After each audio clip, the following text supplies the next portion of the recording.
Ladies and gentlemen, welcome back to another episode of The Burglar Report, Bible Study Edition. Bible study for the skeptically minded, if it were. And of course, I'm your host, Bible Dave. Now, I am not skeptical in the Word or my faith in God. I'm skeptical in the delivery. So, I like to do a verse-by-verse reading and discussion, and perhaps bring a more scientifically minded, contemporary version to light, and mix in some esoteric, hidden, cultic information. Well, in any case, I know what you're thinking. We just had one of these yesterday. I know what I'm thinking. One of the reasons why I love reading, especially coming back to stuff I've read before, is it always sparks something within me. I was reading through Genesis yesterday. Noah and the Great Flood. And we did, a lot of discussion as to what happened, how it could possibly be a real event, which it was. Relating to ancient, maybe just not really fully getting into, but glossing over other cultures having the similar stories. But we didn't really get into as to why the earth was flooded.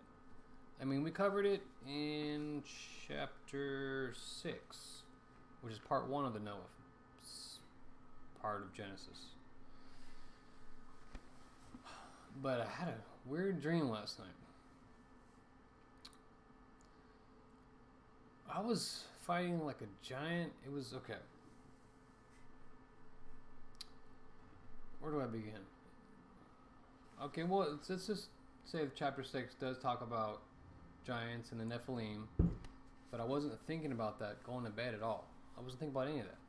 The last time I woke from a dream where it was like I was in another life. I have weird lucid dreams I don't try to control, and I believe they're kind of viewpoints into alternate realities. I know it sounds weird, but this is what I do. And in this dream, I wasn't fighting a giant, but I was a butcher. And I had all these cuts of meat everywhere, and they were all very similar shape. It was weird. It was almost like a sacred geometry of shapes that I had my different cuts of meat everywhere.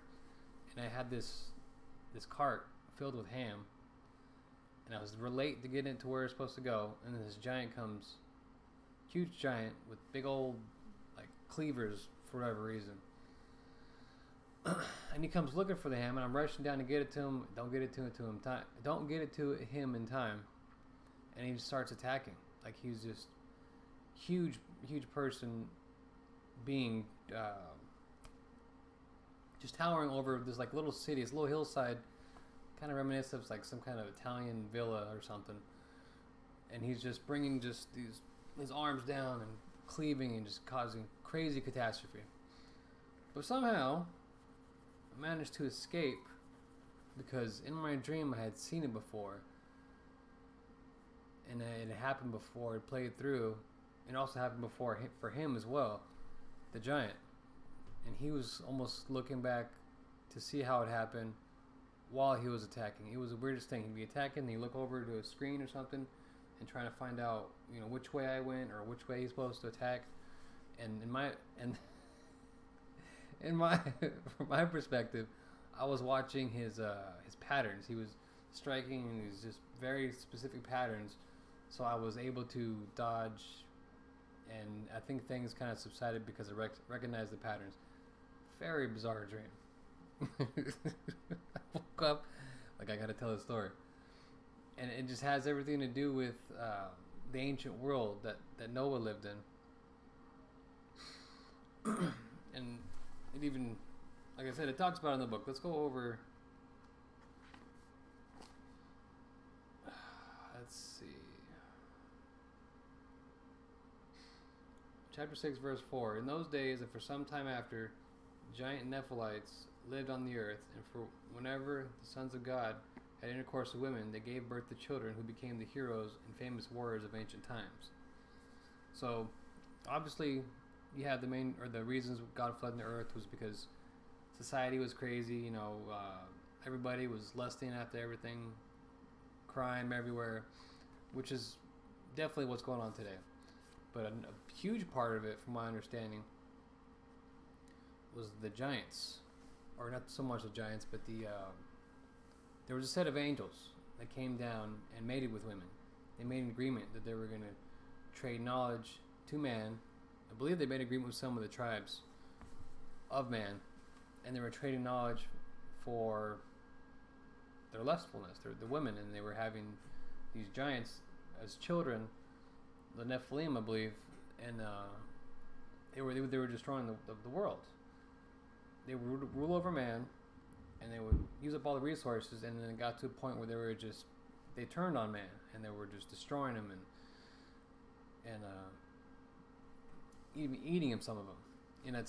And that doesn't discuss this in Genesis, but if you look towards to the book of Enoch, some of the lesser known texts of the Bible that were in the Bible at some point, taken out of the Bible. There's so many books that were in and out of the Bible. I believe Revelations was even taken out of the Bible a handful of times, and a lot of it's used for political control, depending on the message that the church is trying to send, the way they want the people to think or feel, or whatever's going on. Right now, Revelation is back in because the end times are coming, and the church just wants you to sit there and wait for God to return.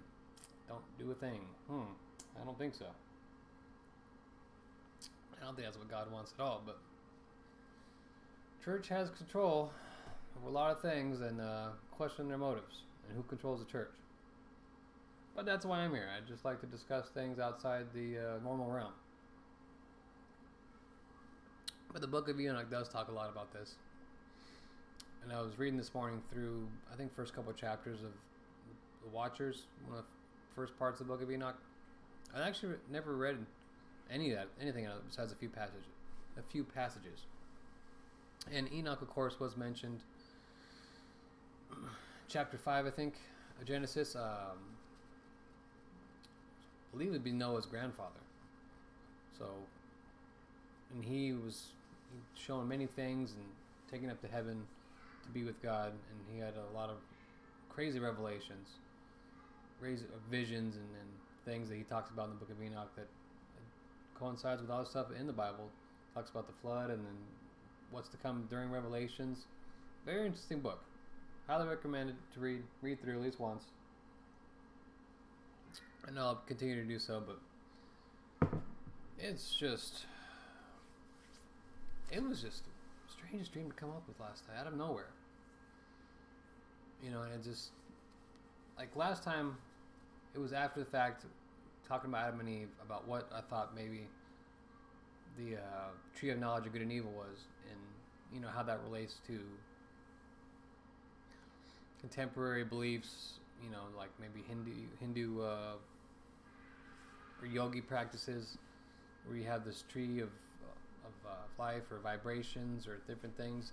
It was a knowledge that people would use, or people do use, to better themselves for their own personal gains, and that's, I believe, a big part of why it was a sin.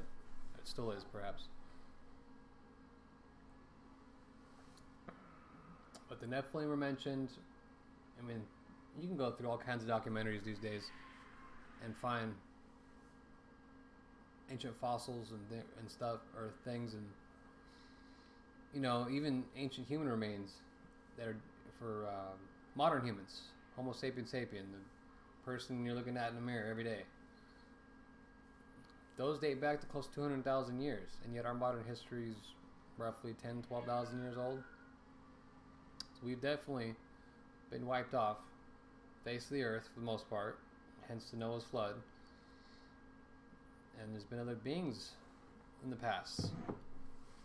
There's fossils or not fossils, but skeletal remains of what can only be described as giants. So, I don't know. I think that anything and everything is possible. Until I can be proven otherwise, I am highly skeptical. And it was also reminding me of how, I don't know how it got associated with flat earthers, but there were these giant forests, these giant trees that would go miles high. They would grow to be miles high, and that have all somehow been cut down and flattened. Today they're described as mesas and butras, all kinds of weird geological occurrences that apparently just happen from magma plume. Even though there's no magma chambers anywhere nearby, some of these places, some of these areas, and just a little magma plume just came out and created just perfectly flat 2-mile long mesa. Who cares if it looks like a tree that's been chopped down? Look that up if you're interested in that, or if it's kind of weird to think about. Look up ancient trees. I don't know, flat Earth. It's very weird side by side comparisons. How you have these mile-long flat structures. They go up, hundreds of feet high, sheer cliffs almost, but the edges look like roots going down to the ground, and it's flat, and you can see even what would be similar to like wood grain. It's very bizarre. And also, they'd say they're identical to the petrified forest. And what we all know that those are definitely natural occurrence. So it's not too far, not too far-fetched. But since we're here, let's continue on with chapter 9. So, Book of Noah went through as to why God flooded the earth. Went through the events that took place. Obviously, the ark that was built, the rain, the water coming up from the ground, and from, massive rainstorms, 40 days, 40 nights. You had Noah and his 3 sons. You had all the animals of all kinds. Last left off, Noah sent out the raven, the dove. Dove didn't come back, which means there was dry land. Waited again. And God said, I will never curse the ground because of the human race, and even though everything they think or imagine is bent towards evil from childhood, I will never again destroy all living things. As long as the earth remains, there will be planting and harvest, cold and heat, summer and winter, day and night. So God confirmed. Okay, so that's God's covenant.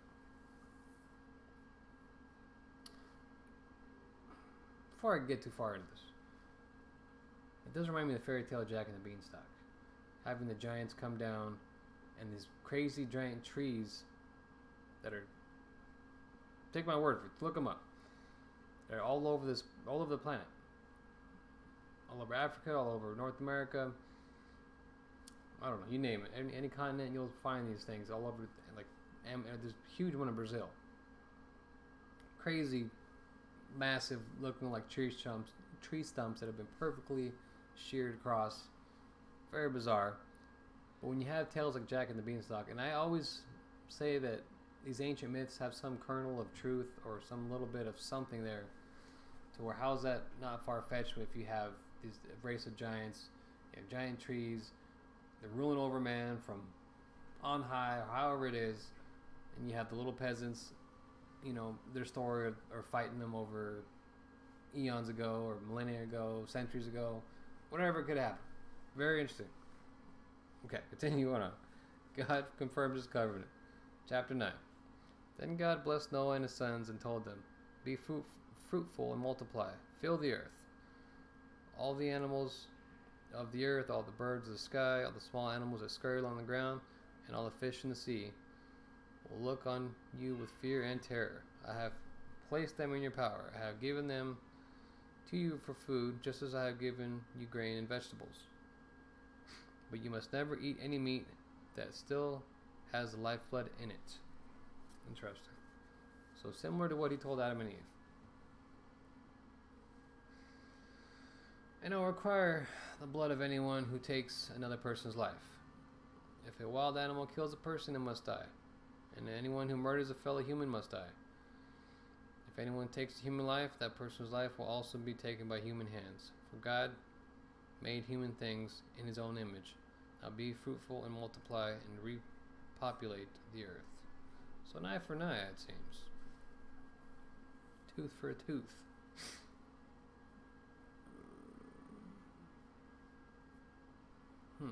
Okay, repopulate the earth.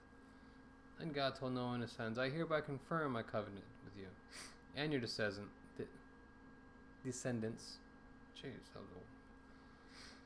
And with all the animals that were on the boat with you, the birds, the livestock, and all the wild animals, every living creature on the earth. Yes, I am confirming my covenant with you. Never again will floodwaters kill all living creatures. Never again will a flood destroy the earth. Then God said, I am giving you a sign of my covenant with you and all living creatures. For all generations to come, I have placed my rainbow in the clouds. It is the sign of my covenant with you and with all the earth. When I send the clouds over the earth, the rainbow will appear in the clouds, and I will remember my covenant with you and with all living creatures. Never again will the flood waters destroy all life. When I see the rainbow in the clouds, I will remember the eternal covenant between God and every living creature on earth. And God said to Noah, yes, this rainbow is a sign of the covenant, and I am confirming with all the creatures on the earth.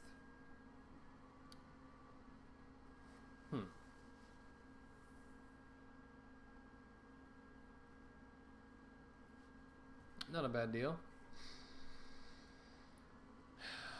But, well, destroy the earth with floodwaters. And we all know in Revelations, you have stars falling from the sky and all kinds of crazy chaos.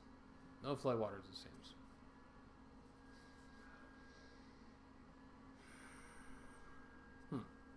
seems. Just thinking. Also, the rainbow is a nice touch. I wonder, science shows a rainbow is like a full circle, and I've never seen a full circle rainbow. Is that a little weird? I've seen half circles.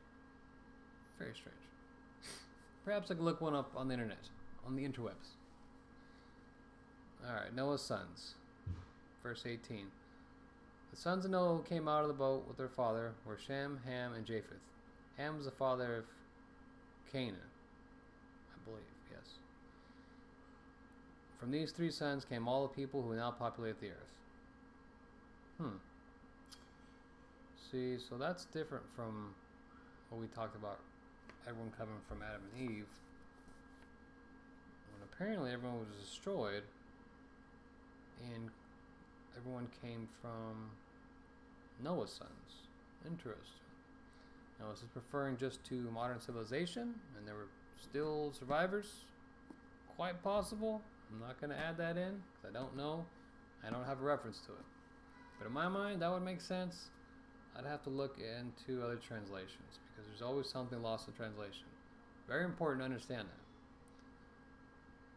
This has been translated from, I don't know if it's from Aramaic or Greek, to Hebrew, to Latin, I don't know how many languages before it gets to English. So there's something lost in here where meanings are just entirely different. I'm still waiting on my George Lamb's Bible. It's a direct translation from Aramaic to English. There are some passages in there that are changed meaning of huge scripture points. I mean, we'll get into that. Hopefully I get it this month or next month. What's to come next month? I'm back order. So after the flood, Noah began to cultivate the ground, and he planted a vineyard. One day he drank some wine he had made, and became drunk, and lay naked inside his tent. Ham, the father of Canaan, saw that his father was naked, and went outside and told his brothers. Then Shem and Japheth took a robe, held it over their shoulders, and backed into the tent to cover their father. As they did, they looked the other way so they would not see him naked. When Noah woke up from his stupor, he learned that what Ham and his youngest son had done. Then he cursed Canaan, the son of Ham. Why did he curse the other guy's son? May Canaan be cursed. May he be the lowest of servants to his relatives. Then Noah said, May the Lord, the God of Shem, be blessed, and may Canaan be his servant. May God expand the territory of Japheth, and may Japheth share the prosperity of Shem, and may Canaan be his servant. Noah lived another 350 years after the great flood. He lived for 950 years and then he died. So why would he ask for blessings for the other two sons? Maybe the oldest son was somehow pointing and laughing at his father, and out of spite, and because the other brothers did the right thing and were as respectful as possible. That'd be my guess. That seems like a harsh curse. Unless he already had it. He already knew the ways of his son. And he was like, alright, that's the last straw. I don't know. That's just crazy.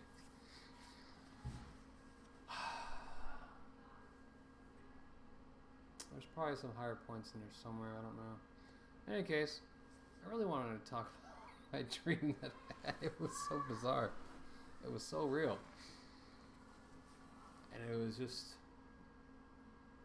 more than coincidence that it happened after reading through I studied yesterday. But in any case, like what you see, like and subscribe, share my video. Hope you enjoy. And I will catch you next time. Have a great weekend.